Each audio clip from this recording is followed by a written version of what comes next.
Alors, comme je vais vous le dire, on a ces trois cartes-là. Puis les trois cartes que vous avez reçues ce matin, on va commencer avec celle-là parce qu'on va passer à travers les trois rapidement, bien entendu, pour se situer. Alors, là, on parle et on commence le millénium.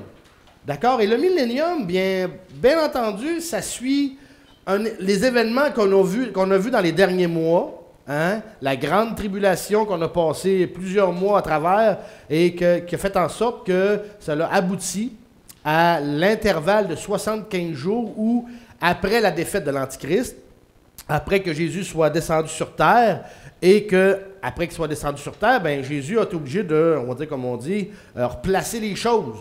Hein?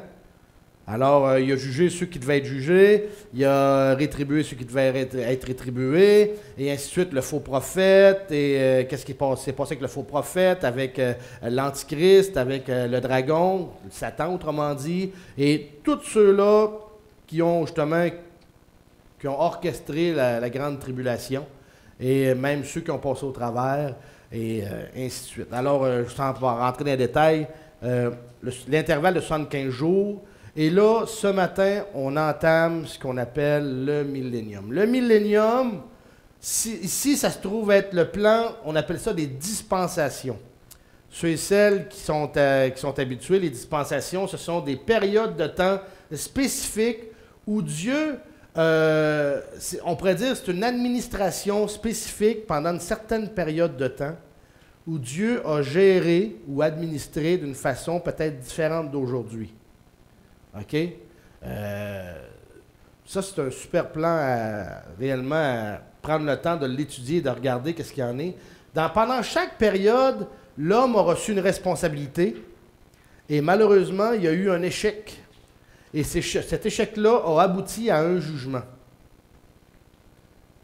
Là, sans rentrer dans les détails, parce qu'on a fait la série sur la dispensation, justement, il y a 2 ans, après les 8 alliances, il y a eu des dispensations et ça va être disponible sur Internet. Si jamais vous voulez aller voir sur YouTube, regardez Traces du Messie ou ainsi de suite, là, ou vous regarderez Dispensation. Toute la série sur les dispensations est expliquée. Mais là, nous, on est ici. OK? Christ, l'Église, le temps de l'Église, qu'on appelle la dispensation de la grâce. L'Église a été enlevée. La tribulation ici, que vous voyez, les 7 ans qu'il y a eu ici. Christ est revenu dans sa gloire. Et maintenant, là, on change de dispensation. Fait que là, c'est plus le temps de la grâce, c'est plus le temps de l'Église. Tout ça est terminé. OK? Tout ça est complètement terminé. L'Église a été enlevée, l'Église s'est mariée avec Christ, l'Église est revenue, les noces de l'agneau sont faites. OK? L'Église est maintenant l'épouse de Christ. Et où Christ est, l'Église, ça veut dire nous autres, les croyants en Jésus-Christ. Pas les Juifs d'avant la résurrection, les croyants en Jésus-Christ. Nous autres, on est maintenant toujours dans la présence de Jésus. Constamment, puis on n'est pas au ciel, on est sur terre. Pendant ce 1000 ans de règne-là, on est sur terre. Alors, c'est pour ça que là, il y a bien des notions que vous allez découvrir, que vous allez voir, qui vont être changées. Parce que là, on n'est plus sous cette ère-là. Et c'est ça qu'on va regarder à partir de ce matin. Ce matin, on fait réellement une introduction pour placer le millénium dans le plan de l'histoire. Le millénium également, puis là, je l'explique vite, mais on va l'expliquer de long en large tout à l'heure. C'est aussi l'aboutissement de nombreuses prophéties qui ont été faites aux Juifs pendant cette période-là. OK? Là, on va changer de tableau. Prenons, ça sera pas long. OK, ça on va le regarder tout à l'heure, là, je vais passer vite. Prenons ce tableau-là ici. Alors, les alliances avec Israël, c'est l'aboutissement de nombreuses prophéties. On va les regarder tout à l'heure. Voyez-vous que... Bon. Voyez-vous ici que quand Dieu a fait une alliance avec Abraham, quand Dieu a fait une alliance du pays avec, justement, Abraham aussi, l'alliance avec, pas avec Moïse, avec David, et la nouvelle alliance, voyez-vous que les flèches nous emmènent tous vers le royaume messianique qu'on appelle le millénium. Parce que toutes les promesses qui ont été faites ici, à part l'alliance avec Moïse, toutes ces promesses-là, ils n'étaient pas réalisables avant le retour de Christ. Ils ne pouvaient pas se réaliser dans son entièreté. Vous allez le voir tout à l'heure. Alors, c'est également le fait que beaucoup de ces alliances-là qu'on a vues il y a 2 ans, qui sont encore une fois aussi disponibles sur YouTube, là, je les ai mis, regardez les 8 alliances. Vous allez voir, la série est là. Alors, si jamais vous voulez passer à travers la série sur Internet pour savoir où vous situez, comme il faut, parce qu'on regarde chacune des 8 alliances en détail, vous allez voir que l'aboutissement, c'est le millénium. Alors, c'est pour ça que ceux et celles qui n'ont pas passé dans les 8 alliances il y a 2 ans, ben, si jamais vous voulez passer à travers YouTube, là, allez-y, parce qu'on va faire référence beaucoup à ces choses dans le millénium à cause justement que ce sont des promesses qui se réalisent. Ce sont des promesses qui se réalisent. Et si des fois on ne connaît pas la teneur de la promesse, ben, on va arriver dans l'étude, on va dire pourquoi ça? Pourquoi qu'il y a telle affaire? Pourquoi Dieu permet ça? Pourquoi il donne ça? Puis ainsi de suite. Mais tout ça, ce sont les résultats des promesses de Dieu faites il y a plusieurs centaines, peut-être même plusieurs milliers d'années, même à Abraham. Alors, c'est ce qu'on regarde et on va commencer maintenant dans cette introduction-là du millénium. Alors, ce qu'on va regarder ce matin, c'est les fondements de la croyance dans le royaume messianique. Pourquoi on commence avec ça? Parce qu'il y a certains qui enseignent que le millénium, il y en a il vient avant la venue de Christ une deuxième fois. Il y en a qui virent tout ça à l'envers. Il y en a qui mettent ça. Il y en a qui disent qu'on est déjà dans le millénium. Je ne sais pas où ils voient le temps de paix dans le monde, là, mais en tout cas. Mais pour eux autres, pour certaines doctrines, ils ont tout mélangé ça. Alors, c'est pour ça que ce matin, on va regarder pourquoi que la foi dans le millénium, pourquoi qu'elle est fondée, puis pourquoi que bibliquement, on peut facilement, puis on peut se chaîner avec une bonne base dans le ciment, puis qu'on peut dire, oui, c'est comme ça, la Bible nous l'enseigne de cette façon-là. Alors, on va regarder ça ce matin. Alors, première des choses, vous savez, comme je l'ai dit, on a souvent reproché aux personnes qui croient que la tribulation va survenir avant le millénium de baser leur opinion uniquement sur un seul passage des Écritures. Vous avez tourné dans Apocalypse 20. Et Apocalypse 20, ben, c'est le seul chapitre dans le Nouveau Testament, ou plutôt dans l'Apocalypse, qui nous parle d'un règne de 1000 ans. OK? C'est le seul endroit où on entend parler de ça, dans l'Apocalypse. Mais, étant donné que le livre de l'Apocalypse est bien connu pour l'usage abondant de symboles, il y en a qui trouvent que c'est insensé d'interpréter littéralement le terme 1000 années. On va regarder un peu plus loin qu'est-ce qu'il y en est. Il faut commencer par rappeler une chose, que malgré l'emploi prolifique des symboles pendant l'Apocalypse ou dans le livre de l'Apocalypse, OK, tous ces symboles-là se trouvent expliqués soit dans le livre directement de l'Apocalypse ou ailleurs dans les Écritures. Et on l'a vu tout au long de notre étude. Hein? Qu'est-ce que ça voulait dire une mer, une inondation? Hein? Qu'est-ce que ça voulait dire une montagne en symbole? tout ça avait une explication. On sait que, vitement, une inondation, c'est quoi? C'est lorsqu'une une armée envahit. C'est ça, une inondation. Une montagne, c'est une royauté. C'est une gouvernance. Bon, en tout cas, ça, c'est juste des exemples comme ci, comme ça, là, par rapport à ça. Alors, chacun des symboles est expliqué, soit dans l'Apocalypse, soit ailleurs dans les Écritures.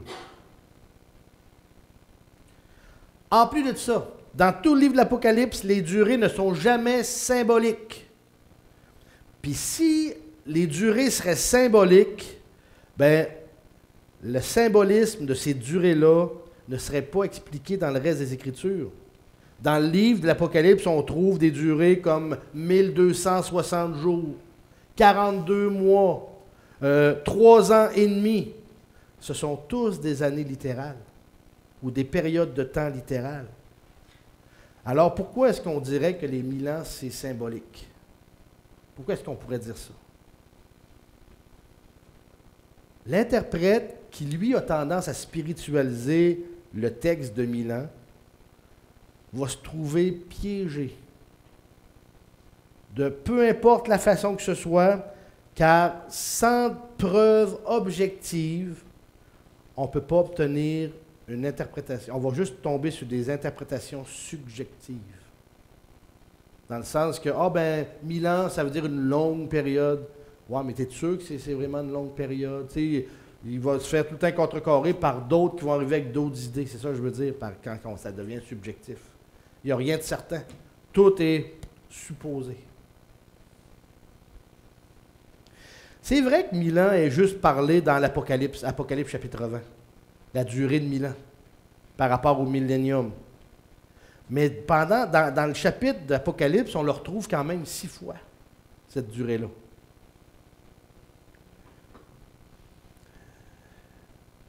Malgré le fait que Apocalypse 20 soit dans l'Apocalypse le seul endroit où on entend parler de règne de 1000 ans, dans toute la Bible, ce n'est pas le seul endroit où on entend parler de ce règne-là, de cette période-là du royaume messianique. Les fondements de cette croyance, et c'est ça qu'on regarde, le fondement de cette croyance est double. Pourquoi on croit au millénium et que ce millénium-là, ça le dit millénium qui veut dire 1000 ans. Pourquoi? Premièrement, d'une part, c'est-à-dire nous le voyons dans les promesses qui n'ont pas encore été réalisées des alliances juives. C'est ça que je parlais ici, le fameux tableau, là. Le fameux tableau. Les promesses qui ont été faites à Abraham, les promesses qui ont été faites à Abraham concernant l'alliance du pays, le territoire. Les promesses qui ont été faites à David. Ça en a un autre, c'est le roi David, quand il dit « Tu auras toujours un descendant sur le trône ». Après ça, la nouvelle alliance. Nous autres, là, les chrétiens, là, on a eu le privilège d'avoir les bénédictions spirituelles de la nouvelle alliance qui était aux Juifs. Alors tout ça, justement, les promesses qui n'ont pas encore été réalisées des alliances juives, lesquelles ne sont réalisables que dans le royaume messianique. Ça, c'est pourquoi que le fondement, justement, le fondement de cette croyance-là est vrai. Mais c'est à cause de ça. D'autre part, il y a toutes les prophéties non accomplies des prophètes juifs. Il existe de nombreuses prophéties dans l'Ancien Testament à propos de la venue du Messie, qui régnera sur le trône de David dans un royaume de paix, de vraie paix. Pas une emmanchure de trêve comme on voit en Syrie actuellement, où c'est que la semaine passée, tu es supposé plus se tirer dessus. Puis là, ça se bombarde de plus belle, quasiment depuis tous les jours, depuis la fameuse signature de trêve. C'est pas de la paix, ça. C'est pas de la paix. Et deuxième chose, vous savez, là, on parle au niveau international, mais le fait de ne pas être capable de parler du Seigneur partout, juste nous autres, c'est pas de la paix, ça. La paix des frères et des sœurs en Jésus-Christ, c'est pas une paix. La vraie paix, que quand on va être dans le millénium avec le Seigneur, on va être avec lui en plus. On va le louer ouvertement, librement. Amen. Alors, c'est ça. Le fondement de cette croyance-là est double à cause de ces deux choses-là. Des promesses qui n'ont pas été réalisées et des prophéties non accomplies. Concernant justement le millénium, il faut réaliser aussi que, oui, le Nouveau Testament parle au chapitre 20 d'Apocalypse, juste de ce chapitre-là concernant le millénium, puis à d'autres places, il n'en fait pas réellement mention. Ou il en fait allusion, mais en étudiant, on le voit. Mais l'Ancien Testament a de nombreuses références concernant ce royaume-là, ce règne-là de 1000 ans. L'Ancien Testament a donné beaucoup de détails concernant les caractéristiques de l'ère messianique, celle qu'on aborde ce matin, le millénium. Ça explique pourquoi une si grande partie du livre de l'Apocalypse est consacrée à la grande tribulation, alors que le millénium occupe juste une toute petite place, un chapitre, dans les 22. Alors, tandis que la plupart des renseignements apportés par Apocalypse du chapitre 4 au chapitre 19, sont attribués à ces événements, et c'est le fait que ces événements-là arrivent d'une séquence chronologique, autrement dit, sont faits en ordre. Bien, l'Apocalypse, ou plutôt l'Ancien Testament, nous permet de voir qu'est-ce qui va se passer pendant ce règne-là, pendant le royaume messianique, celui qu'on aborde.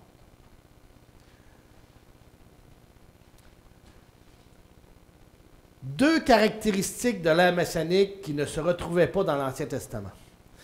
Dans l'Ancien Testament, on a beaucoup d'informations concernant le règne. On a beaucoup de détails.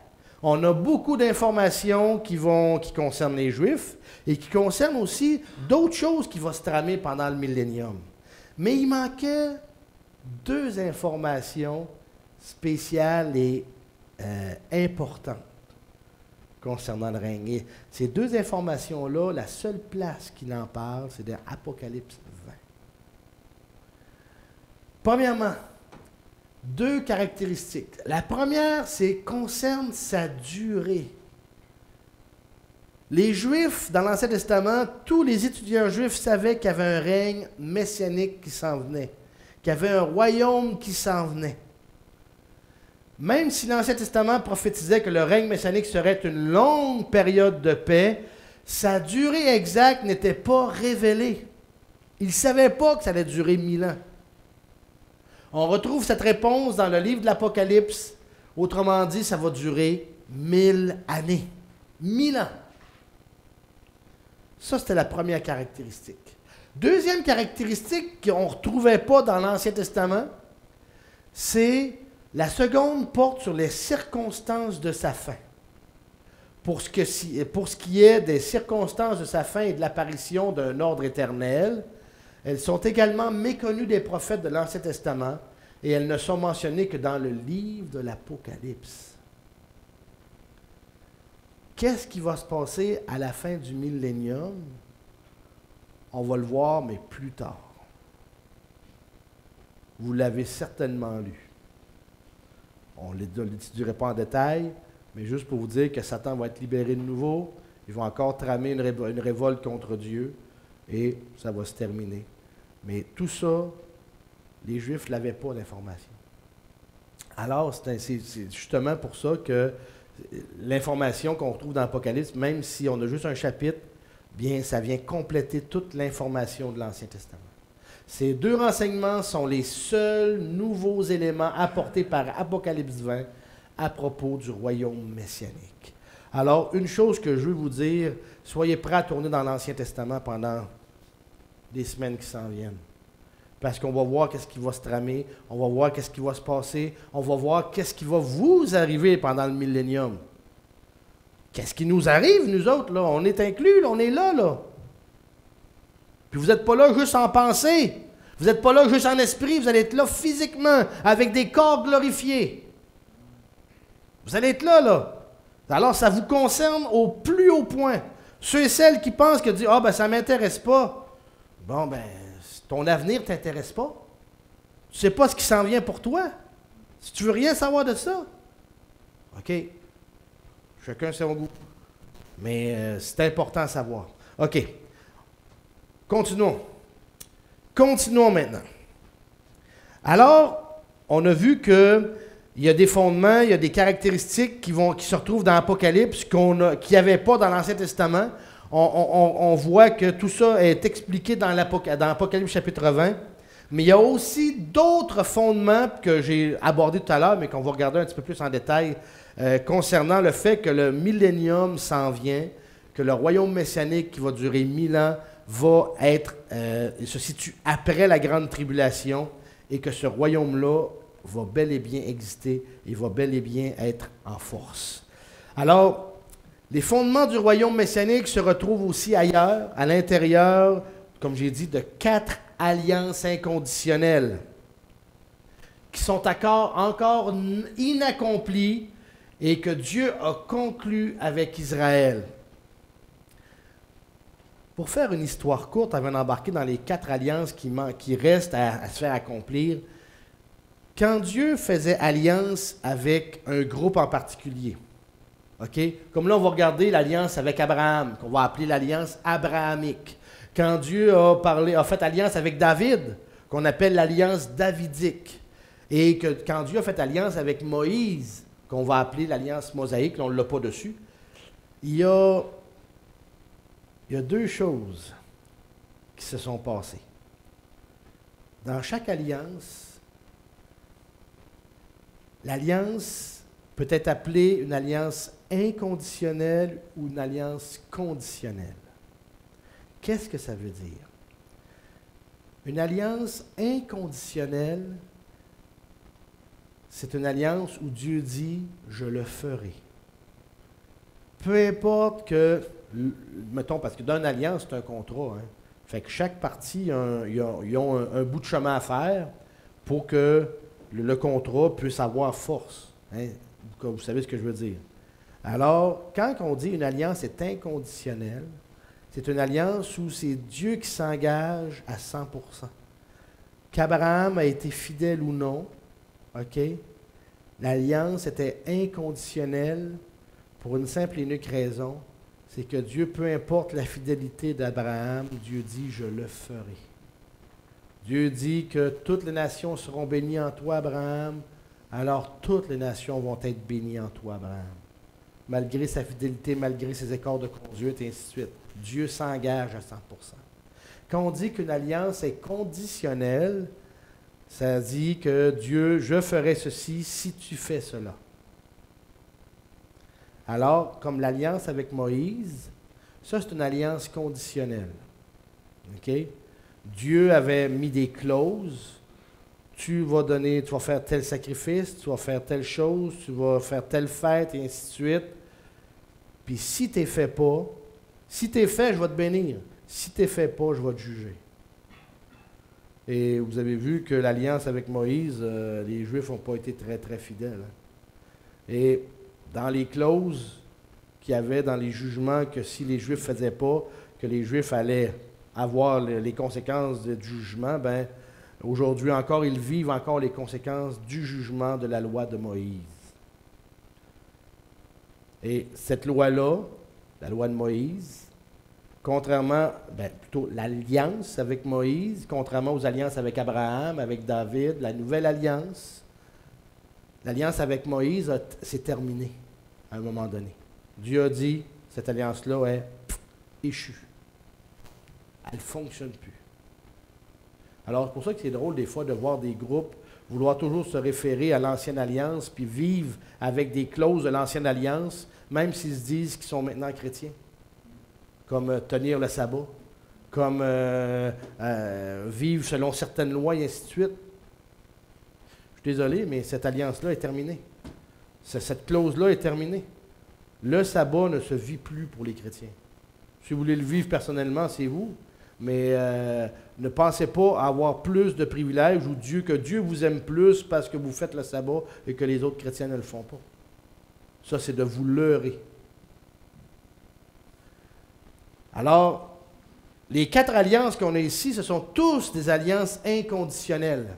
l'alliance avec Abraham, l'alliance de la terre d'Israël, l'alliance avec David, la nouvelle alliance, des alliances inconditionnelles encore. Ça veut dire que peu importe la fidélité de la partie adverse, comme on dit, Dieu est fidèle et va accomplir complètement ces alliances-là. Les promesses qui ont été incluses dans les alliances vont être complètement accomplies. Les promesses, les prophéties et ainsi de suite vont être accomplies à travers ces promesses-là. Alors, l'alliance abrahamique, ça dit que Dieu a promis à Abraham une descendance éternelle qui formera une nation et qui possédera la terre promise. La terre promise.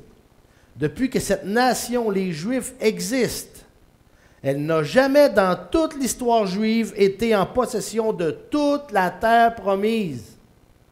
Ça ne s'est jamais fait. Dieu dit que la terre d'Abraham, OK, que le territoire va aller du Nil jusqu'à l'Euphrate. Trouvez-moi dans l'histoire le temps ou la période où c'est qu'ils ont contrôlé du Nil jusqu'à l'Euphrate. Ça veut dire du fleuve qui est en Égypte jusqu'au fleuve qui est en Irak. Ça l'inclut dans leur territoire.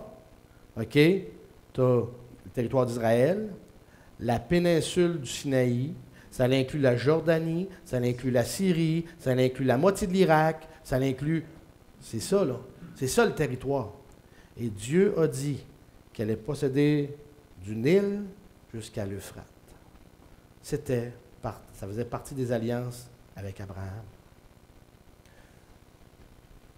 Alors, cette promesse-là a besoin d'un autre royaume pour être accomplie.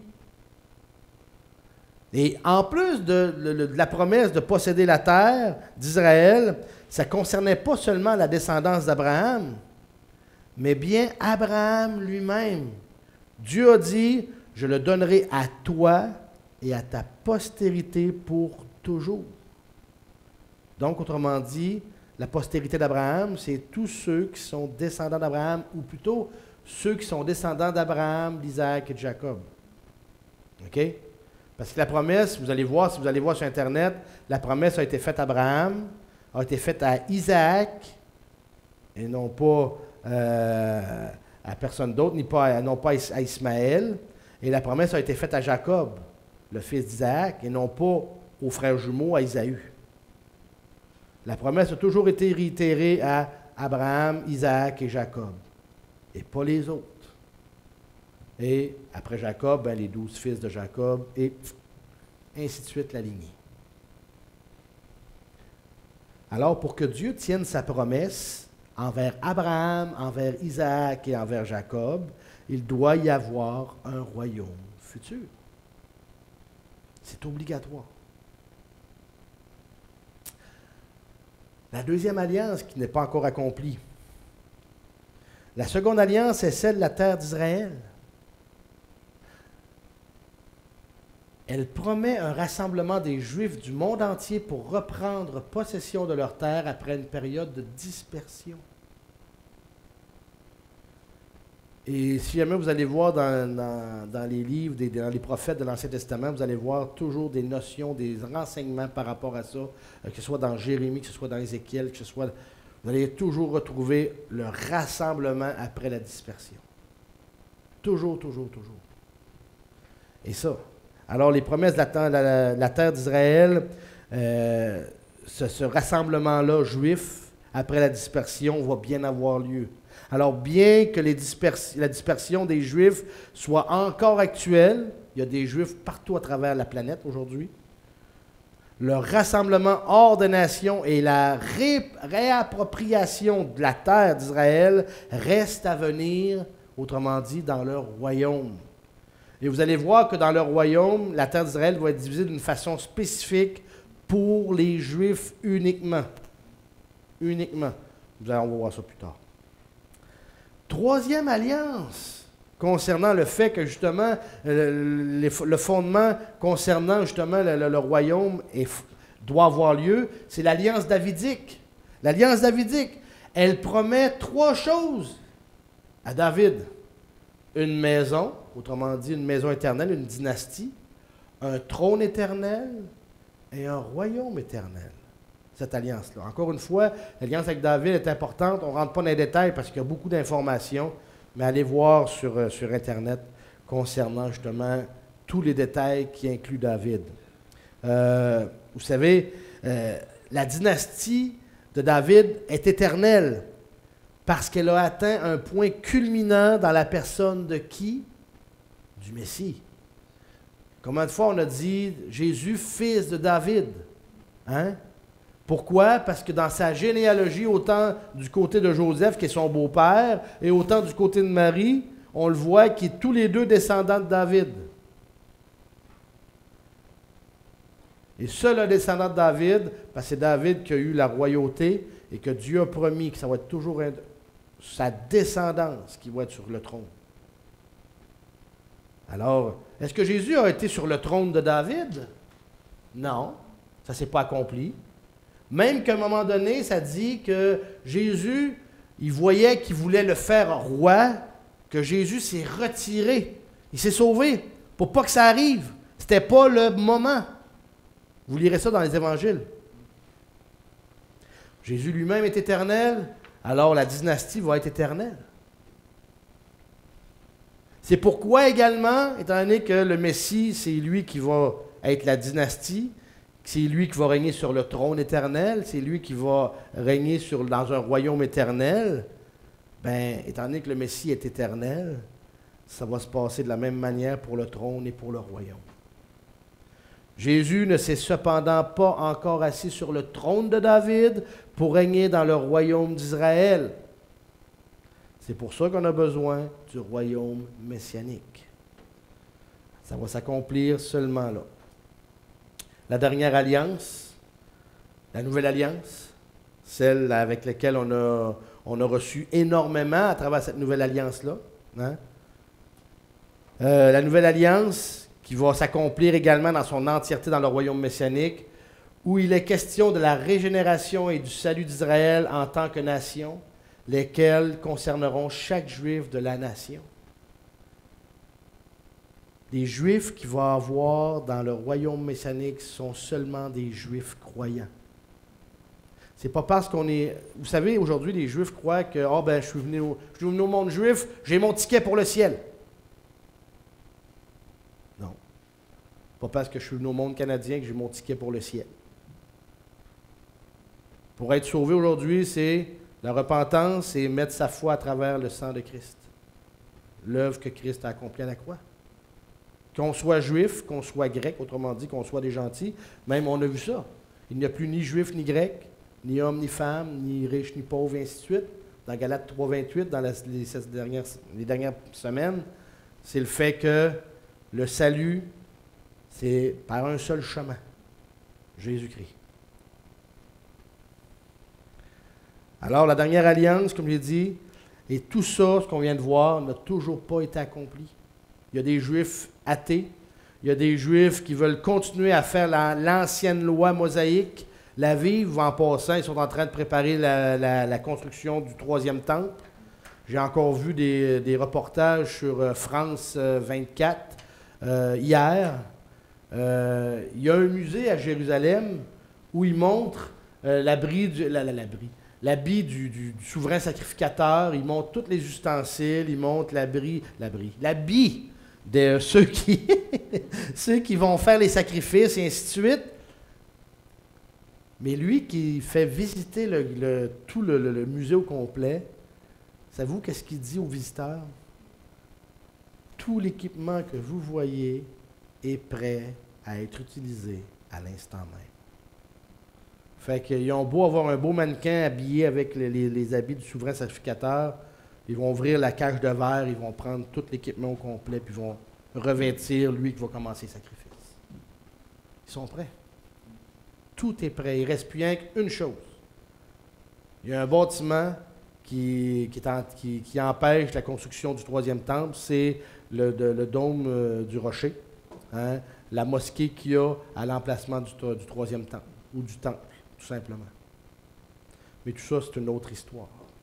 Alors, il y a encore des Juifs qui veulent encore accomplir ça, mais dans le royaume messianique, il n'y aura plus de de vouloir faire l'ancienne loi de Moïse, hein, ils vont avoir Christ devant eux.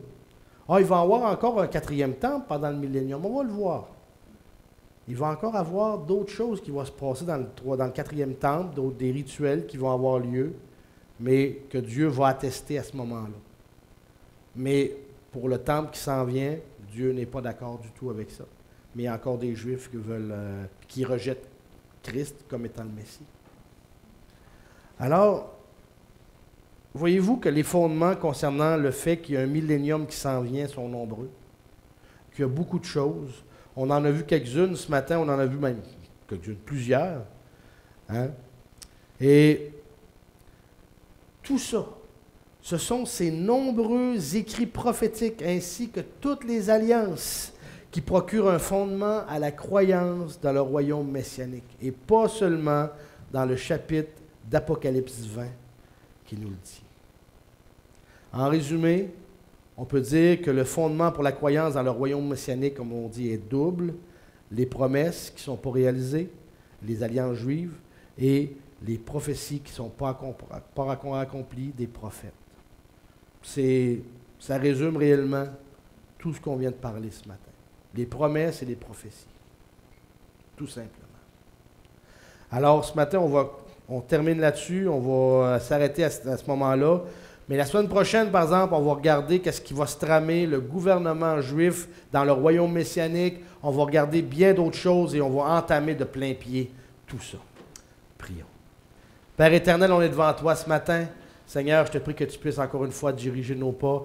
On entame la dernière portion, celle du royaume messianique, et aide-nous à bien le comprendre et à faire l'ensemble, à voir l'ensemble de l'œuvre. Ton œuvre, Seigneur. On t'aime et c'est au nom de ton Fils Jésus qu'on te le demande. Amen.